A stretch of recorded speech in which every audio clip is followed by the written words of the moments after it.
Bien le bonjour les amis, c'est Sendo, j'espère que vous allez bien et on se retrouve aujourd'hui pour une nouvelle preview MMA qui sera consacrée au main event de l'UFC Fight Night de ce week-end entre Josh Emmett et Liron Murphy.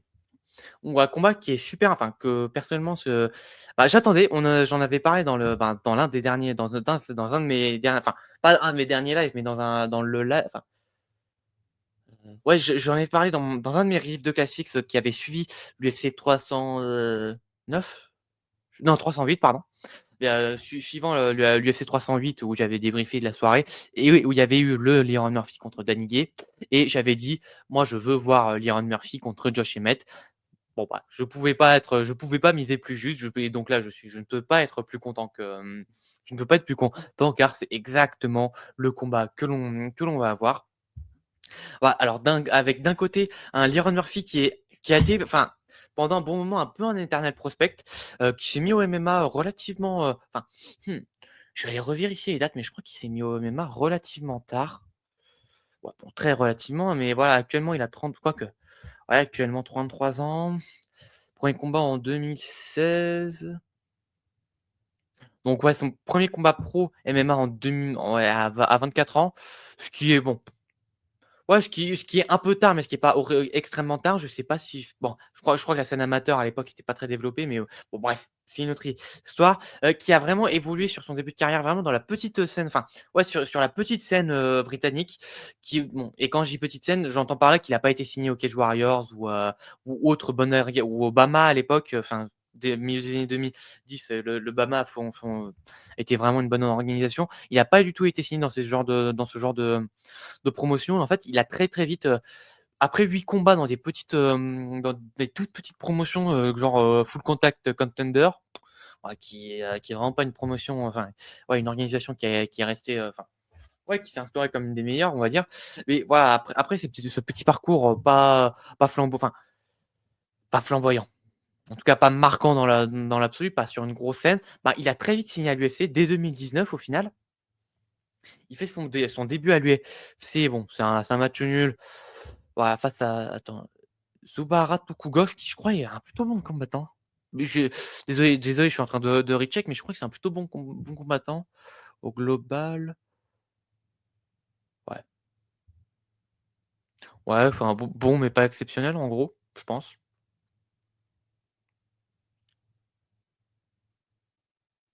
Mmh, mmh. Ouais, bon bref, bon j'ai déjà trop dévié, j'ai déjà perdu trop de temps là-dessus, mais bref, ça c'est une autre histoire et donc, bah, il a fait son petit chemin progressivement, combat par combat, à l'UFC. Il a fait quelques performances, enfin, il a mis quelques finishes assez impressionnants, il a fait quelques combats franchement cool, mais bah, c'était un peu un éternel prospect qui n'explosait pas vraiment. Bon, on a été privés à notre grand, enfin, à mon grand regret, d'un combat face à Charles Jourdain. C'était prévu à l'UFC, enfin, ce qui aurait dû être le retour de l'UFC à Londres, en 2021, la Darren Till contre Derek Brunson. Le combat était prévu, voilà, suite au décalage enfin, à la délocalisation de l'événement, bah, il y a eu beaucoup de problèmes de visa pour beaucoup d'athlètes et du coup, bah, enfin, je crois, enfin, non, je crois que pour lui, c'était qu'il avait été contrôlé positif au Covid, donc il avait été remplacé par Julian Erosa, etc. Et donc voilà. Mais bref, pour en revenir à putain, je suis, ça part très très mal cette vidéo, ça part très très mal, je m'éparpille beaucoup trop. Bref, il fait son petit chemin à l'UFC, mais c'est pas un chemin très marquant en fait. Il enchaîne enfin, ouais, il prend les combats, il prend les victoires. Il y a un gros hiatus tout au long de l'année 2022 pour des raisons que j'ignore personnellement. Mais voilà, il fait son chemin, il enchaîne ses victoires, mais voilà, il met un peu de temps à vraiment, monter en niveau et il finit par réussir à s'extraire du bas de la carte, en 2024 en réalisant une année majestueuse où il bat Edson Barbosa dans son premier main event en 5 rounds. Le combat est superbe, je vous invite à le voir, enfin franchement c'est 5 rounds qui valent vraiment le coup. Très impressionnant, enfin, combat vraiment impressionnant dans l'ensemble et ben, où Murphy a vraiment été testé face à un profil très similaire à lui et cetera et il s'en est sorti, ben, dans un sens de la plus belle des manières. Puis il est rebooké sur la main card de l'UFC 308, donc ce qui est quand même vraiment pas mal, face à Danny Gay qui est, on va dire, l'éternel gatekeeper qui peut te foutre en l'air n'importe quel prospect. En gros, c'est ça, ouais, en gros, c'est ça Danny Gay et il est vraiment pas passé loin de foutre en l'air notre bon Liron Murphy au premier round sur un contre du gauche. Oh, absolument, incroyable, formidable, majestueux, d'une brutalité sans nom et Murphy passe à ça du de un du 18 et de 2 du stoppage surtout. Mais voilà, il arrive quand même à survivre. Il reprend la main sur le deuxième et troisième round et il finit par l'emporter, à la décision unanime, je crois.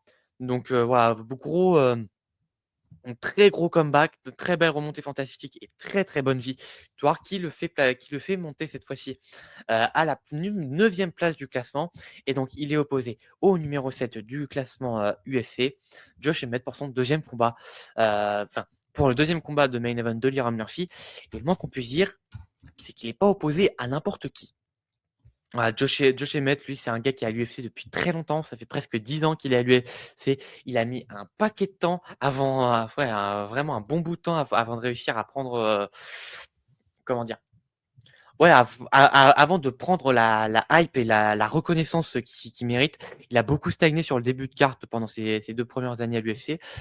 Puis il prend Ricardo Lamas, ancien contender à la ceinture, face à José Aldo. Il avait fait une bonne résistance face à José Aldo. C'est aussi vainqueur de Cub Swanson qui a, enfin voilà, un mec qui faisait partie des meubles de la division featherweight de l'époque, qui a eu quelques très très grosses victoires, hein, notamment face à Atsuyoki où il brise la carrière de Atsuyoki, c'est assez triste, où il a battu aussi Eric Koch, etc. Il avait battu du beau monde, il avait battu Diego Sanchez, bref. Ouais, Charles Oliveira, bref, mais voilà, il avait battu du beau monde à ce moment-là.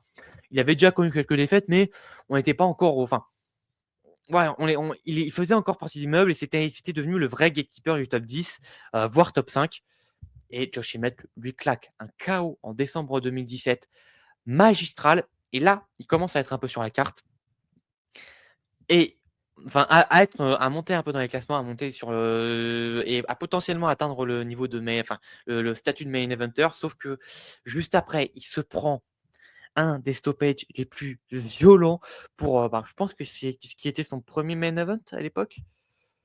Ouais, c'est pour ce qui était son premier main event face à Jeremy Stephens qui était dans une dynamique, un momentum à l'époque absolument pharaonique, qui fera un combat de fou furieux, enfin un round de fou furieux face à José Aldo quelques mois plus tard, 5 mois plus tard même pour être précis.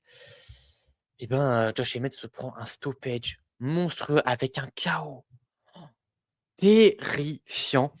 Mais bon, en même temps, face à lui, c'était Jeremy Stephens, potentiellement le plus gros cogneur de l'histoire de cette division-là. Donc en soi, il y a pas de honte. Il y a pas de honte, sauf que c'est un très gros stop et surtout, va y avoir une longue période de récupération parce qu'il s'était fait il s'était littéralement fait fracasser le visage. Il avait eu plusieurs, fractures au visage. Il a mis beaucoup de temps avant à s'en remettre. Il reviendra en 2019 pour accueillir dans la division Michael Johnson et au terme d'un combat chiant comme la pluie, et ben, il arrivera quand même à mettre un KO très spectaculaire à Michael Johnson, donc beau petit paradoxe. Voilà, puis ils reprendront une victoire sur cette année 2019 assez anecdotique. Puis il y aura un combat injustement oublié mais il était exceptionnel face à Shane Burgos en juin, de 2020.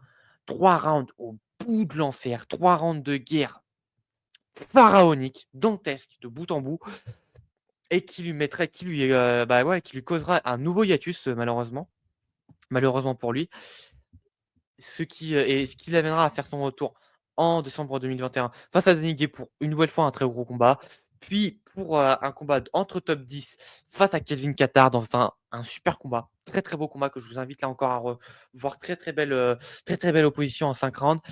Décision qui sera assez controversée, mais en plus je crois que c'est une décision unanime si je ne m'abuse. Non, split decision mais qui fera vraiment beaucoup débat. Voilà, personnellement, je fais aussi partie de ceux qui pensent que Qatar a remporté ce combat, mais bon, ça c'est une autre histoire.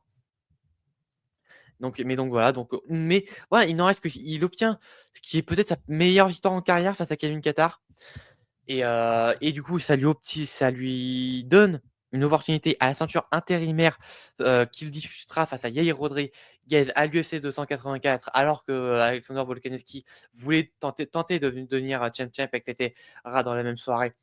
Une ceinture intérimaire est mise en jeu pour vraiment mettre en place, un vrai contender entre Yair Rodriguez et Josh Emmett et au terme de 2 rounds particulièrement spectaculaires, incroyables ces 2 rounds. Josh Emmett finira par se faire, par s'incliner, à la 2e reprise par soumission. Très, très beau triangle de Yair Rodriguez, d'ailleurs. Et la même année, 4 mois plus tard, il est opposé à l'étoile montante qui est aujourd'hui devenue, qui a aujourd'hui confirmé tout son talent, Ilia Topuria. Et au terme d'un combat incroyable, mais d'une masterclass technique fabuleuse de Ilia Topuria, ben Josh Emmett finit par s'incliner à la décision seulement, alors que franchement, il n'était pas passé loin de se faire finir à plusieurs moments, à plusieurs reprises dans le combat. Et donc voilà. Mais suite à cette nouvelle défaite, et ben, il reprendra quand même le chemin de la victoire face à Bryce Mitchell en lui mettant un KO démentiel, une overhand, right, bah, qui absolument terrifiante, un des KO de l'année 2023 et bah, malheureusement pour lui, il a pas recombattu depuis. Je sais pas, et je sais pas trop pour quelle raison. Bah, j'imagine qu'il y a eu une défaite, enfin, pas une défaite, une blessure dans le tas. Mais ben, j'ai pas su la raison pour laquelle il avait pris, pour laquelle il avait pris pour laquelle il a pris une aussi longue pause. Bon, j'imagine que ça se joue entre blessure et management, ouais et matchmaking qui ne lui est, pardon, qui ne et un matchmaking qui ne va pas en sa faveur, on va dire. Bah, beaucoup de gars qui ne veulent pas prendre. Mais du coup, pour un nouveau main event pour son attends, ce sera quoi son ah ouais, putain, non, ce sera seulement son quoi, 3e main event? Ouais, seulement 3e main event, putain, et pour un gars qui est à l'UFC depuis aussi longtemps. Et oui, c'est vrai que son combat face à Kevin Kattar, c'était son 1er main event dans sa carrière. Donc ouais, bon bref, ça c'est une autre histoire. Et donc voilà, pour son 3e main event à l'UFC, il est, opposé à, Iron Murphy. Et du coup, pour passer sur la partie, bah voilà, analyse technique, hem voilà, Josh Emmett, un truc qui est très sous-coté à son sujet et que j'ai vu très peu de gens en parler, mais c'est ses déplacements latéraux. J'ai été surpris en revoyant et en analysant réellement Josh Emmett. Putain, mais ses déplacements latéraux sont vachement beaux, quoi. Ils sont vraiment très, très bons. Son footwork est plutôt bon dans l'ensemble. Ses in and out sont pas trop mal. Ouah, mais ses déplacements latéraux, franchement, j'ai été très, très surpris de revoir ça et franchement, ses déplacements latéraux sont vraiment très, très beaux à voir. Sa gestion de la distance est très bonne, surtout en début de combat. Surtout en début de combat, il a vraiment une très bonne gestion de la distance, même sur le plan de la responsabilité défensive. En début de combat, il sait très bien gérer la distance pour que les coups de l'adversaire ne viennent le toucher qu'en fin de mouvement, qu'en bout de course. Du coup, il prend quasiment pas de dégâts et au final, bah, ça marque pas beaucoup de points. Et même, dans ses entrées en début de combat, elles sont assez chirurgicales, assez précises et sa gestion de la distance est très bonne. Il a une très bonne gestion du rythme aussi au global et c'est justement quand il a pas la gestion du rythme que généralement il perd ses combats. Et voilà, sa gestion du rythme et sa gestion d'énergie est très importante aussi. C'est un gars qui a pas de souci à faire des combats en 5 rounds. Ce qui, pour un gars qui a une aussi grosse puissance de frappe, bon, parce que le mec est réputé pour sa puissance de frappe, c'est un peu l'arbre qui cache la forêt, sa puissance de frappe, hein, mais voilà. Pour un gars qui a une aussi grosse puissance de frappe, qui est aussi explosif, généralement, les mecs comme ça ont du mal à tenir, niveau cardio sur 50. Ben, lui, il a aucun souci à faire 50 parce que sa gestion d'énergie est excellente. Son placement de coup est vraiment très bon. Sa précision est pas exceptionnelle, mais son placement de coup quand il touche est vraiment chirurgical. Quand il veut toucher à la tempe, il touche parfaitement à la tempe, il touche au bon endroit de la tempe. Quand il veut toucher au menton, il touche pas pile au bon endroit au menton, et cetera.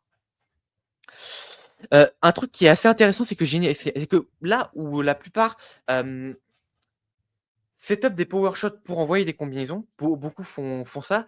Emmet, c'est vraiment l'inverse. Emmet, il va envoyer une combinaison, heu ouais, que cross crochet gauche, mais pour setup, sa grosse overhand right qu'il a est le coup significatif et est le coup qui va mettre qui va soit mettre le KO, soit mettre une grosse séquence, un gros momentum pour Emmett. C'est souvent ça qui fait, il travaille relativement peu en combinaison et vraiment quand il combine, c'est beaucoup des enchaînements de crochets, voilà, des enchaînements de crochets un peu le cliché des bagarres de bar en gros.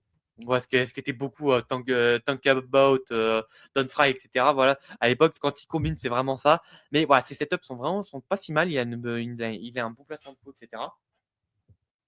Et voilà, et évidemment, voilà, je l'ai déjà évoqué, sa puissance, c'est un des plus gros cogneurs. Et je pense qu'actuellement, maintenant que Poirier est parti, je pense il est revenu à sa place de plus gros cogneur des featherweight à l'heure actuelle, ce qui est toujours très bon à prendre. Et voilà, dans ses faiblesses, bah, voilà, sa gestion d'énergie implique beaucoup le fait d'être assez passif au global. Donc peu de volume, très peu de feintes. Généralement, comme il bosse beaucoup en déplacements latéraux, ouais, il met pas trop la pression, donc l'impression visuelle ne va pas forcément en sa faveur. Ce qui fait qu'il peut beaucoup laisser des rounds. Sa défense, passer sa maîtrise des distances, il a une garde pas dégueulasse, mais qui est très ouverte et qui, vu son gabarit, vu sa largeur d'épaule, etc., peut pas vraiment être plus refermé. Donc voilà, sa défense est assez friable, mais c'est compliqué d'améliorer ça. Son jab est très inconstant. Il y a des moments, notamment face à Kevin Qatar, et c'est vraiment par moment. C'est même pas un round, il a un bon jab, l'autre round il est pas bon, un combat, etc. Non, il y a un moment, dans un seul round, il va avoir un jab très lazy, pas précis, pas du tout une bonne maîtrise des distances, etc. Et il y a une séquence 2 minutes plus tard où il va t'envoyer une série de jabs, 3 jabs d'une puissance invraisemblable, d'une précision chirurgicale, etc. Donc voilà, son jab est très inconstant et pourrait justement servir à mieux construire ses setups et le rendre un peu plus précis. Mais voilà, c'est une de ses faiblesses. Son jab peut vraiment qui peut facilement être exploitable. Il est très exposé au corps. Voilà, Yair Rodriguez, lui qui adore les body kicks, alors là, il s'est régalé face à Josh Emmett, donc voilà, il est très, très exposé au corps, même en anglaise. Calvin Kattar aussi l'avait bien exposé. Calvin Kattar, c'est un gars qui justement n'envoyait pas assez de n'a pas envoyé assez de body shots dans sa carrière au global, mais les quelques moments, enfin, il en a envoyé plusieurs dans son combat face à Emmett et ça touchait à chaque fois au corps. Euh, Ça, c'est une faiblesse physiologique, mais il a le visage qui marque très, très vite. Il a vraiment une peau, sa peau, c'est du papier mâché, notamment du côté de l'œil gauche. Ça commence à être enfin, ouais, plus ça avance, plus c'est inquiétant parce qu'à chaque combat, il est très, très lourdement marqué à l'œil gauche. Peut-être que c'est dû à son combat face à, comment il s'appelle? Jeremy Stephens, qui je crois avait vraiment salement endommagé le côté gauche du visage de Emmett. Et bon, ça c'est une autre histoire, mais voilà, le visage de Met marque beaucoup et justement, ça peut impacter les juges dans les décisions du combat. Et enfin, sa lutte. Sa lutte au global, je crois savoir qu'il a un background de lutteur au lycée, etc. Et je crois qu'il avait fait de la lutte dans ces périodes-là, qu'il est venu au MMA par la lutte. Et disons qu'en MMA, ça se voit pas que c'est un lutteur de base. Voilà, c'est un gars qui, de manière générale, utilise beaucoup plus son grappling, son striking que sa lutte. Mais les moments où il utilise sa lutte, voilà. Je dis pas que je fais mieux, très loin de là. Moi, je vaux que dalle en lutte. Mais sa lutte est vraiment pas au niveau. Emmett, c'est un membre du top 10 depuis un bon moment, un membre établi du top 10. Je pense que dans le top 10 de l'UFC à l'heure actuelle, c'est celui qui a la moins bonne lutte du plateau. Voilà. Et que ce soit en termes de contrôle ou de grand pound, de position pour aller chercher des soumissions, etc. Vraiment, ses années au sol. Ses années au sol, au global, sont vraiment très mauvaises. Donc voilà, sa lutte est vraiment pas de haut niveau. Même dans sa défense, enfin, Yair Rodriguez, c'est pas du tout le meilleur au sol, mais il a bien réussi à faire stagner les positions de Emmett, à bloquer Emmett dans sa progression. Et il a réussi à sortir un triangle. Mais honnêtement, ce genre de triangle, face à n'importe qui d'autre dans la division, ça passe pas. Voilà, ce genre de triangle face à n'importe qui d'autre, vraiment, ça ne passe pas normalement, ce genre d'offense. Donc voilà, sa lutte, c'est vraiment son gros, gros point faible. Et du coup, pour passer du côté de Liron Murphy, Liron Murphy, moi, personnellement, il me fait beaucoup penser à Leon Edwards. Je sais pas si j'avais déjà, je sais même plus si j'ai pardon, Leon Edwards, n'importe quoi, à Edson Barbosa. Bah, du coup, ce qui fait que, que le combat face à Edson Barbosa, l'année dernière était assez symbolique. Je pense que c'était vraiment un vrai passage de flambeau entre les 2. Et stylistiquement, Murphy me fait vraiment beaucoup penser à Edson Barbosa. Je sais plus si j'avais eu cette réflexion, après son combat face à Danny Gay, mais voilà, c'est un gars qui a une anglaise très académique au global. Enfin, non, pas au global, mais voilà, il a une anglaise très académique, très, très bon kicker, très, très bon kicker. Voilà, sa shot selection, sa précision, voilà, et sa mécanique de frappe, sa posture, et cetera, me font tous beaucoup penser, à Edson Barbosa au global. Et en fait, c'est un Edson Barbosa 2.0 parce que d'une part, ses déplacements sont bien meilleurs que ceux de Edson Barbosa. Surtout ses déplacements latéraux, sa gestion de sa présence dans la cage est bien meilleure que celle de Edson Barbosa, qui était vraiment sa grosse faiblesse. Voilà, enfin, voilà, comment dire. Mince, je sais même plus ce que je voulais dire, mais bref. Ouais, Edson Barbosa, dans ses quelques faiblesses, sa gestion de l'espace sous pression, c'était vraiment ça, sa très grosse faiblesse. Murphy, lui, il l'a pas. Il a d'excellentissimes déplacements latéraux. C'est très compliqué de l'enfermer contre la cage, etc. Sa gestion d'énergie aussi est très très bonne. Ouais, mettre un peu plus de volume serait pas pénalisant, mais sa gestion d'énergie est très très bonne.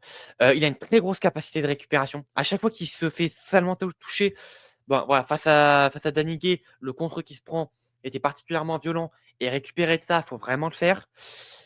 Mais même face à Tom Barbosa, à la fin du premier round, il se prend un up kick qui normalement faceplanterait n'importe qui d'autre. Mais Murphy l'a vraiment bien encaissé et il a récupéré très très vite. Donc voilà, voilà, sa capacité de récupération est assez impressionnante et ça peut avoir son importance face à un gars comme Josh Emmett. Encore en striking, je voulais le noter plus haut et j'ai oublié, mais il utilise beaucoup de shifts.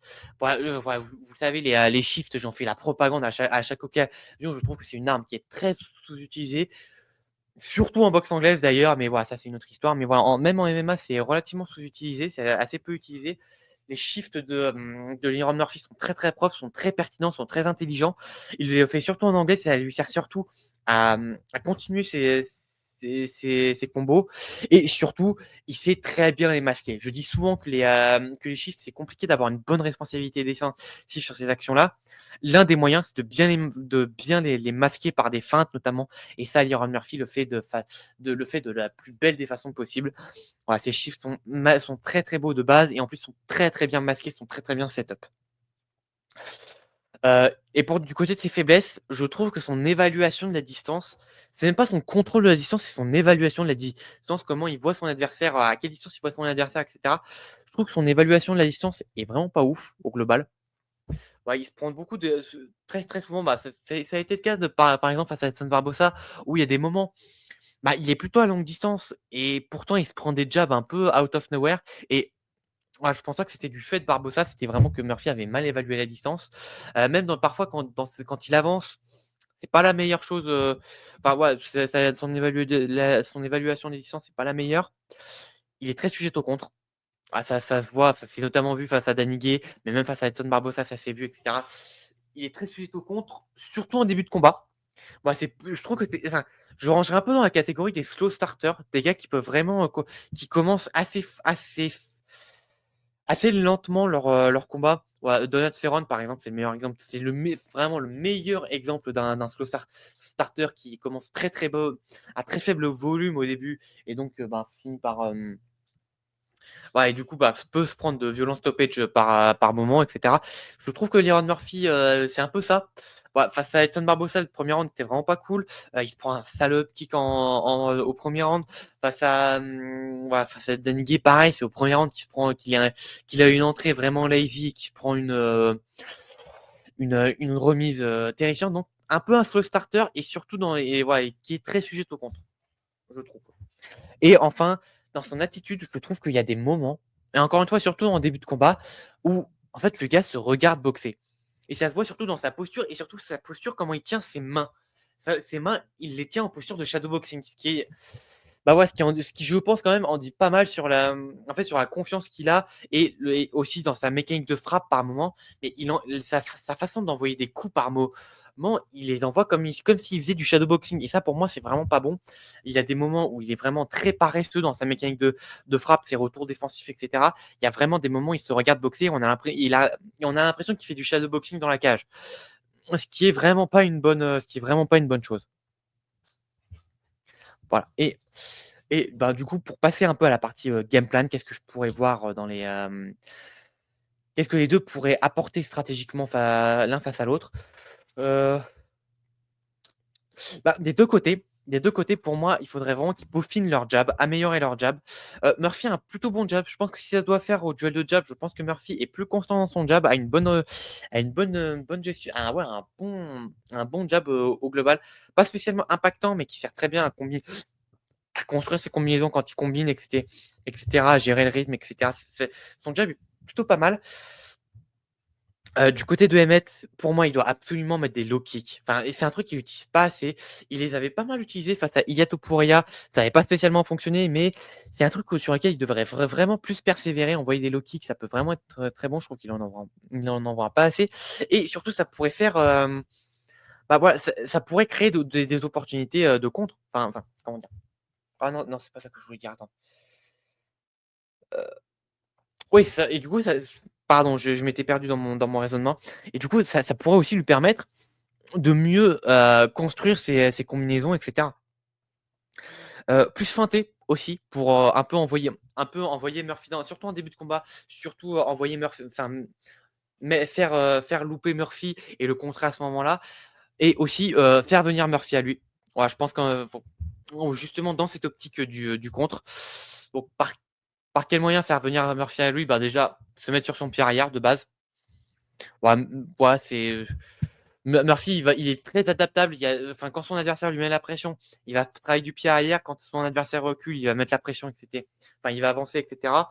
C'est un gars qui est très adaptable dans sa gestion du combat. Donc, faire venir Murphy à lui dans l'optique du contrer et le feinter, ça peut très bien fonctionner. Et enfin, du côté de Murphy, pareil, peaufiner son jab, rester à longue distance, selon moi, c'est assez important. Heu, Aussi bien attaquer la jambe avant de Emmett, d'une part pour gérer à distance le gêner. Je crois que Murphy est plus grand parce qu'il est vraiment il est assez grand et longiligne pour la division. Donc maintenir à distance, beaucoup de save, beaucoup attaquer la jambe avant, en low kick, en low kick, en garde fermée et en side kick, dans les 2 gardes. Je pense que c'est un truc qui peut vraiment être, je pense que c'est un truc qui est assez essentiel, rester à longue distance. Mettre quand même du volume à longue distance, mais je pense que c'est un truc qui peut très, très bien faire. Ses meilleures armes, c'est quand même ses armes de longue distance, c'est ses jabs, c'est ses directs, c'est ses kicks et cetera. Donc je pense que, voilà, rester à longue distance, ça sera relativement aisé pour lui et mettre du volume à longue distance, ça serait aisé et enfin mettre des middle kicks.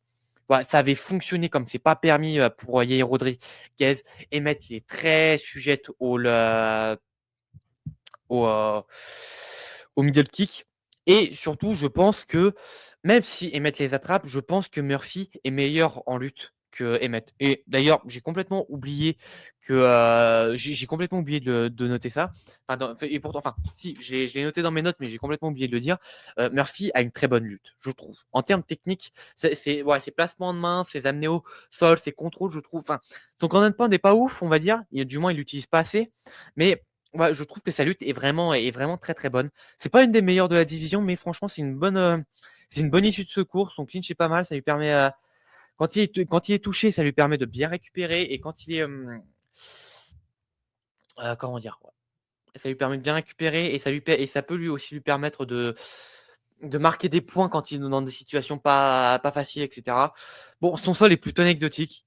Il a essayé à plusieurs reprises quelques tentatives de soumission qui sont pas passés. Donc voilà, son sol JJB et cetera, bon, anecdotique au possible. Par contre, sa lutte, très, très bonne, vraiment. Je trouve sa lutte très, très bonne. Donc voilà, envoyer les middle kicks, pour moi, il y a pas trop de risques. S'il se les fait attraper, qu'il se les fait amener au sol, je pense qu'il aura pas trop de soucis à se dégager, à créer le scramble, à se relever ou renverser les positions et gagner des points, en top position. Donc voilà, Voilà, c'est ouais, envoyer des techniques qui enfin, ouais, envoyer des techniques, envoyer des coups qui, où ce serait risqué, de où il y aurait un risque de takedown et cetera. Je pense que c'est pas je pense que c'est un ri et c'est je pense que c'est un pari que Murphy peut vraiment gagner et voilà et du coup, pour passer sur la partie, pronostic, c'est très compliqué. C'est super compliqué. Hem, Est-ce qu'ils ont déjà mis les cotes de paris, là, encore? Heu,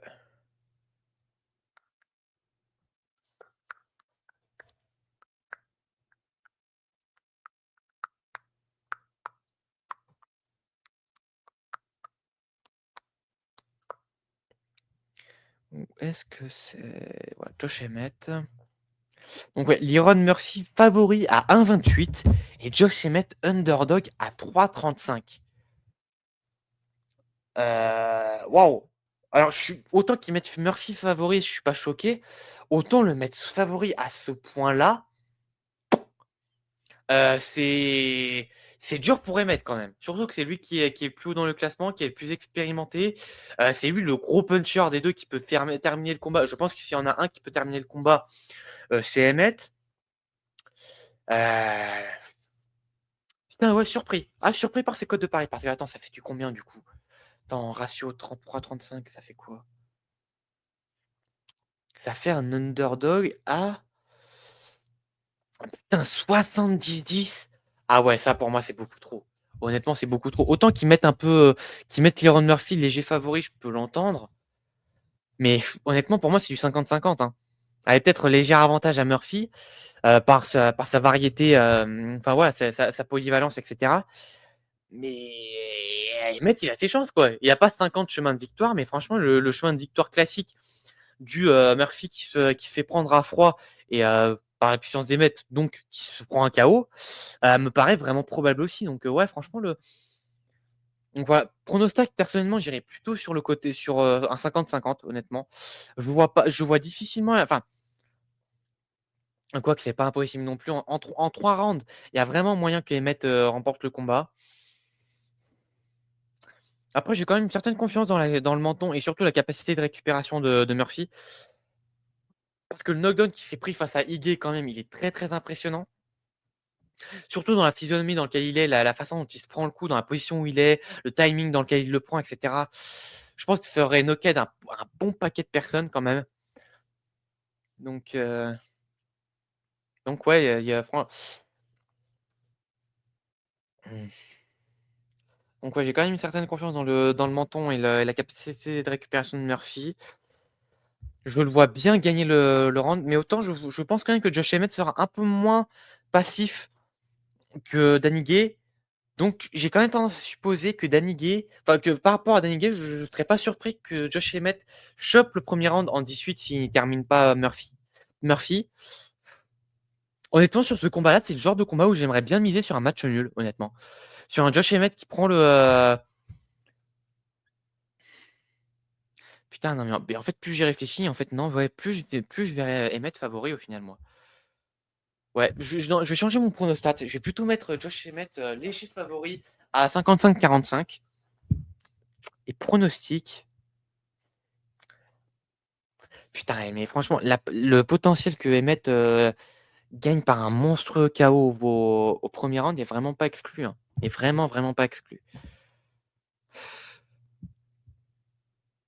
Mais je vois bien une physionomie de combat où Emmett prend le 1er round par 18, Murphy prend le deuxième et Emmett prend le troisième. Enfin, prend le troisième en split, prend le troisième pour 2 des juges et le PR pour le troisième. Putain, franchement, il est très difficile à pronostiquer ce combat. J'ai du mal, ouais, je saurais pas trop qui mettre, clairement. Favori, je mettrais enfin, vraiment Emmett à 70-30, enfin, underdog à 3,35, c'est énorme. Pour moi, c'est ouais, c'est énorme pour pas grand chose. Enfin, pour pas grand chose, je m'entends? Ouais, c'est vraiment surdimensionné par rapport à ce que c'est réellement. Heu,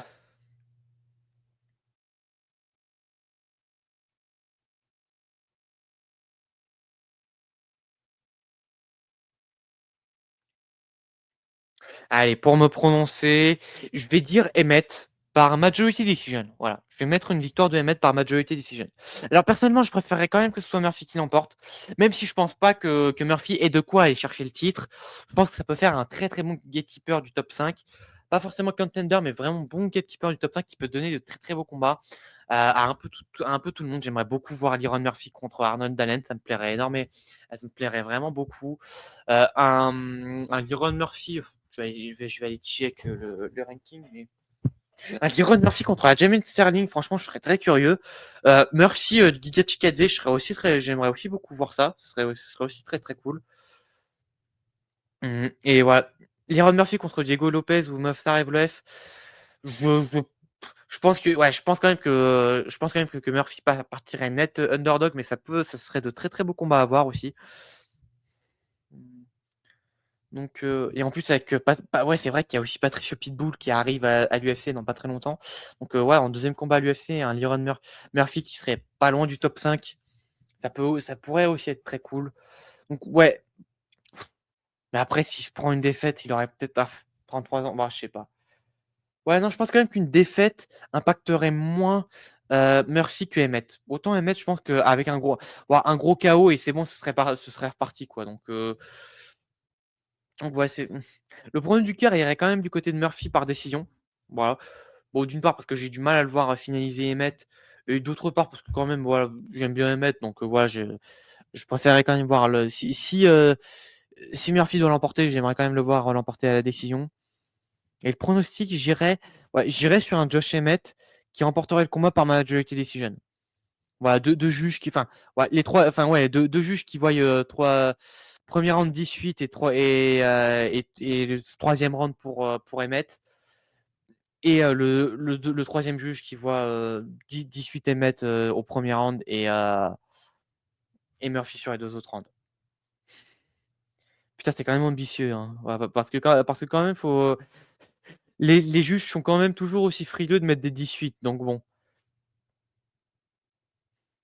Putain, non, mais alors franchement, là, le pronostic, c'est vraiment un jet de peste. Parce que pour moi, vraiment, toutes les possibilités, enfin, la plupart des possibilités sont valides sur ce combat, quoi. J'ai pas de mal à voir mince, un Murphy l'emporter par décision. J'ai pas de mal à voir Emmett l'emporter par KO premier round ou la décision ou KO troisième round. Bon, voilà, Murphy finalisé, j'ai du mal à le voir, mais c'est pas non plus impossible.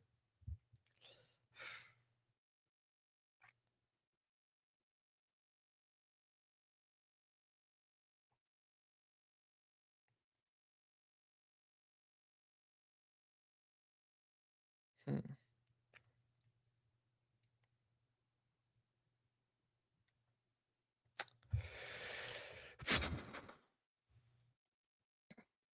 Non, mais oui, écoutez, pronostic, il faut quand même un peu porter ses balls.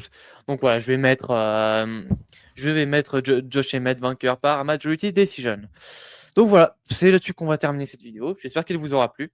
Voilà, si c'est le cas, vous connaissez la chanson. Le pouce bleu, le partage, le commentaire. Si le contenu de la chaîne vous plaît, l'abonnement. Et en tout cas, moi, je vous dis à très bientôt